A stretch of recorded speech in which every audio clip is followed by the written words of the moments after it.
Носик шины полностью расклепан. Согнула коленвал. То есть, я думаю, видно биение. Всем привет! Сегодня поговорим о цепях, а именно о том, как нужно правильно натягивать цепь. Потому что многие люди не знают, как это делается. Работают с вот такой вот натяжкой цепи. Но это одна сторона медали. Бывает другая сторона, когда цепь у нас перетянута. То есть цепь у нас натянута до такой степени, что она как струна. Вот, расскажу, к чему приводит ослабленная цепь, к чему приводит перетянутая цепь. Ну и покажу, как на самом деле должна быть натянута правильно цепь. Начнем с ослабленной цепи. Итак, вот такая вот шина. Человек работал с ослабленной цепью. И вот, собственно, результат. Носик шины полностью расклепала. Потому что цепь у нас ослаблена, она прыгает. И в конце вот так вот расклепывает шину. Вот у нас сама пила. Как видно, цепь здесь слетала. Цепеуловитель погнула. То есть вот к таким последствиям может привести ослабленная цепь. Ну, также износ звездочки еще. В общем-то, вот такие вот результаты. Так, теперь поговорим о последствиях перетянутой цепи. Первое — это износ на коленвале, то есть нагрузка большая на подшипник. Второе — это полностью согнула коленвал. То есть, я думаю, видно биение. Вот такое вот. Ну и также большая нагрузка у нас идет на подшипники, на сам коленвал и на звездочку. Как шины, так и ведущую. Ну а теперь поговорим о том, как же правильно натягивать цепь и почему, собственно, цепь провисает, либо же цепь перетягивается, даже если вы изначально натянули цепь правильно. Во-первых, чтобы правильно натянуть цепь, нам нужно открутить фиксирующие гайки, затем приподнять носик шины. Ну, в основном мы пилим сверху вниз, правильно?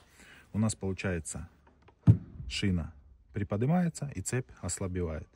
Поэтому нужно изначально натягивать цепь с приподнятым носиком. И подтягивать цепь до того момента, чтобы все звенья цепи коснулись шины. Вот так вот.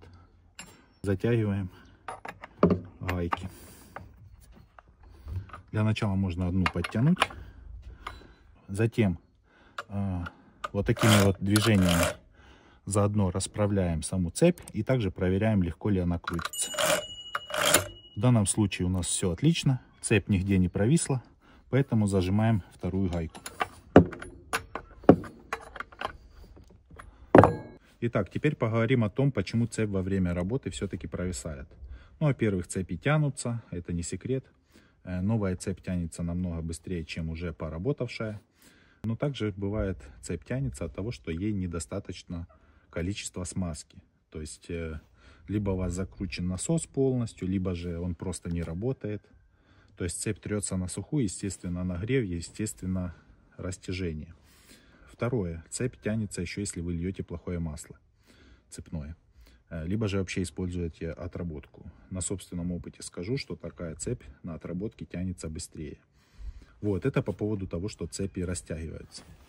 Так, теперь поговорим о том, почему же цепь у нас бывает перетянута. Ну, первая причина — люди неправильно натягивают, да, крутят очень сильно натяжитель, чтобы прям хорошо-хорошо была натянута цепь. Это один случай. Второй случай: если во время работы вы подтягивали цепь, то по окончании работы обязательно нужно ослабить гайки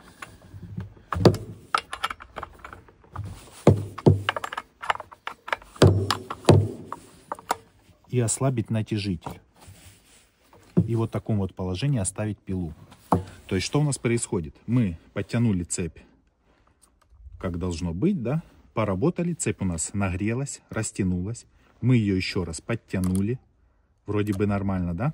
Но после работы вы оставляете пилу, и цепь у нас остывает, и тем самым стягивается.